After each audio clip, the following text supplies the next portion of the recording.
Hi. In this video, we're going to talk about the 4 questions that we use to guide our instruction in the reading clinic, and that all people should use. You can use these same questions at home.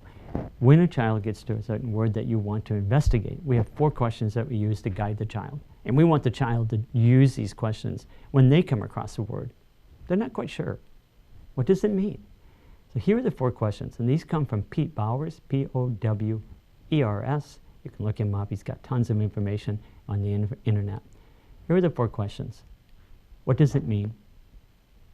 How is it built? What are its relatives? What are the letters doing? Now, what are the letters doing? That comes from Gina Cook, C-O-O-K-E. You can look her up as well. That's a little bit different than what Pete Bowers' question is, but I like that question, what are the letters doing? But notice, it's the 4th question that we ask. So in our reading clinic, when we do instruction, we ask those 4 questions. We keep going back to those questions. What does it mean? Well, it means, and then the child has an understanding what it means today, maybe, and maybe not. If they don't, then we move on to the next question. What's its base? How is that word built?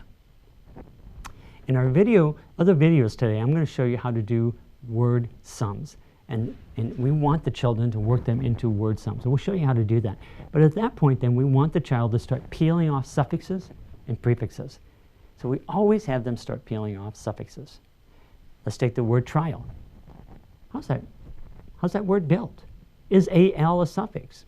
Absolutely, it could be, and it is in this case. And we have them pull that off. Now that leaves TRI. What do we do with that? And we ask that child, we have them work through it, because no English word ends in an I, so what do we do? Notice I said no English word. If the word ends with an I, it's not an English word, and those are called loan words. We've taken a whole from other languages. But if it's an English word, we know it can't end with an I, so what do we do? We switch that I, or what we call toggling. We toggle that I back to a Y. And now we have the base, T-R-Y. Now we find out what it means. And originally what it meant was pick, sift. So in a trial, what are you doing? You're picking or sifting through evidence. So what does it mean? How is it built? We got that part. What are its relatives? Now we look at relatives. What are its relatives? Well, you got trials, trying, tried.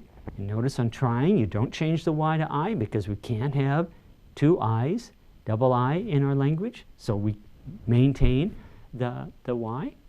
But in tried, we do what we call a YI toggle. So we do, because the suffix doesn't start with an I.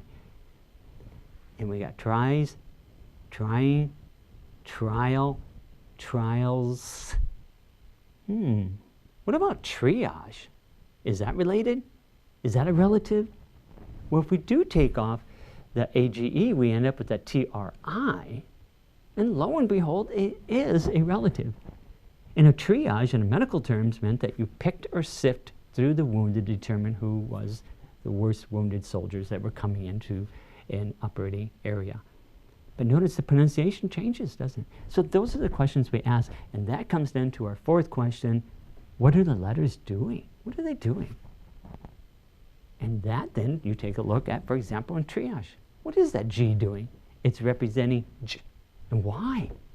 Because it's followed by E. That's when we know it has the possibility of representing J. So what are the letters doing? Those are the 4 questions that we use in our reading clinic. Thank you.